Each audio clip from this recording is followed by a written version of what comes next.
حلو. ان شاء الله الفيديو يكون بيصور وده يكون بيسجل وانا اكون حافظ وان شاء الله خير.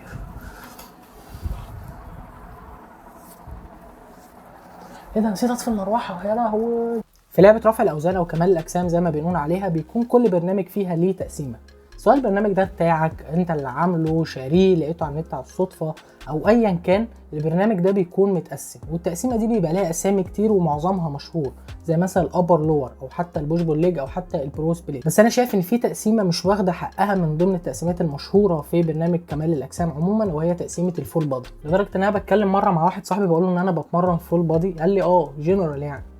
فانا سكت اللي هو كده جنرال. فهو كلامه منطقي لان هو ده اللي بيحصل في كل الجيمات. الفول بادي يعني جنرال، او انت بتمرن جسمك كله في يوم واحد. عشان كده هنتكلم النهارده عن الفول بادي، ايه هو وايه الفوائد اللي انت ممكن تلاحظها لما تمشي على برنامج متقسم بشكل الفول بادي. برنامج الفول بادي زي ما قلنا هو ان انت بتمرن جسمك كله في يوم واحد.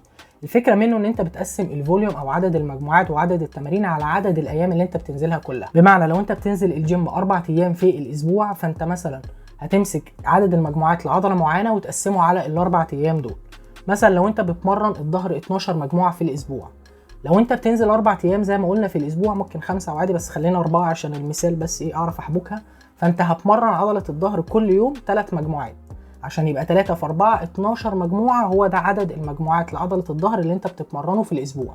بس الفرق ان انت خدت كل يوم 3 مجموعات لحد ما خلصت ال 12 مجموعه. والكلام ده بيحصل مع كل عضله، وكل التمارين اللي انت ممكن تتخيلها في البرنامج بتاعك بتتقسم بالطريقه دي الى حد كبير. معظم التقسيمات اللي احنا قلنا عليها زي البوش بول ليج او حتى الابر لور بتخليك تمرن العضله مرتين في الاسبوع، ودي يعتبر افضل حاجه وافضل طريقه انت ممكن تتمرن بيها لبناء العضله. وبالتالي النقطه دي في الفول بادي هي مش مشكله، بالعكس انت ممكن تلاقي كمان انت بتمرن عضله اكتر من مرتين في الاسبوع.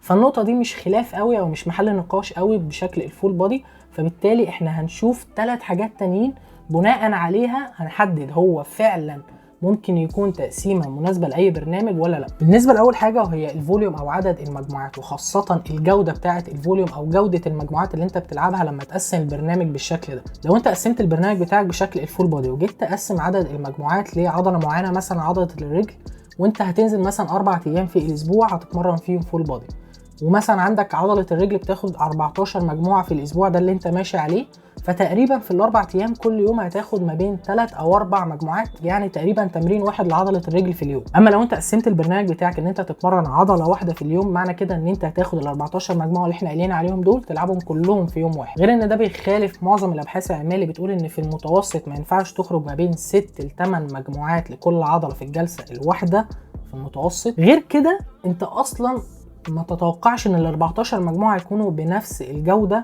زي مثلا ما هتلعب 3 او 4 مجموعات في اليوم الواحد لعضله الرجل. بمعنى ان انت مثلا ممكن اول 3 او حتى 6 مجموعات تأديهم بشكل كويس جدا، بس باقي ال 14 مجموعه تكون مش قادر، او حتى تكون تعبت ان انت مش قادر تأدي بنفس الجوده زي ما أديت في اول التمرين.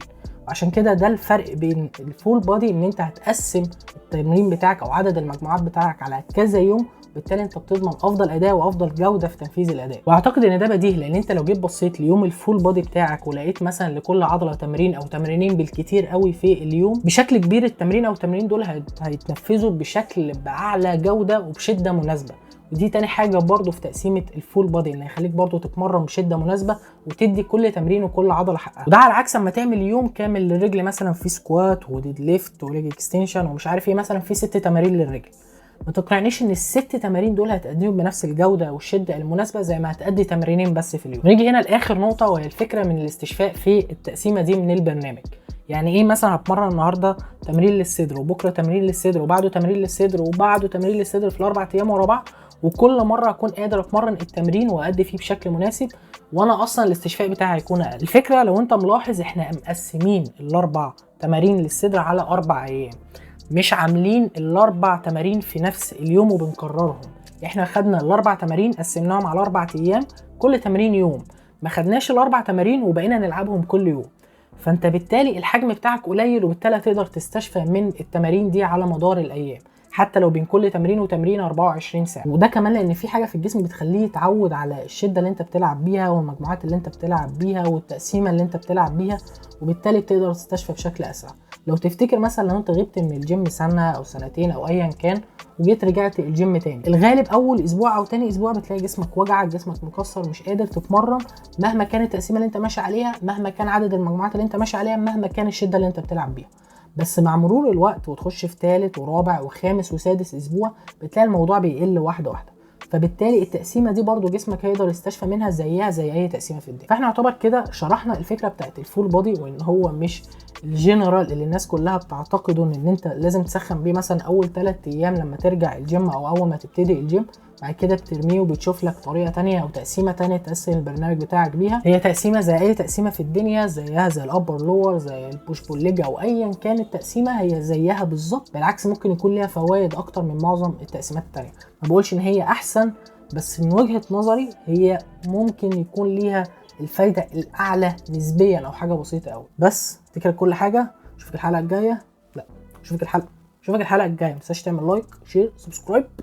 و في مصدر بتاع اللي هو عدد المجموعات في السيشن الواحدة، كنا اتكلمنا أصلا في فيديو زي كده، هتلاقيه في الأي فوق وهتلاقي المصدر تحت، فأنت ما تتزاولش، هتلاقيه فيه فوق وتحت. وبس، سلام.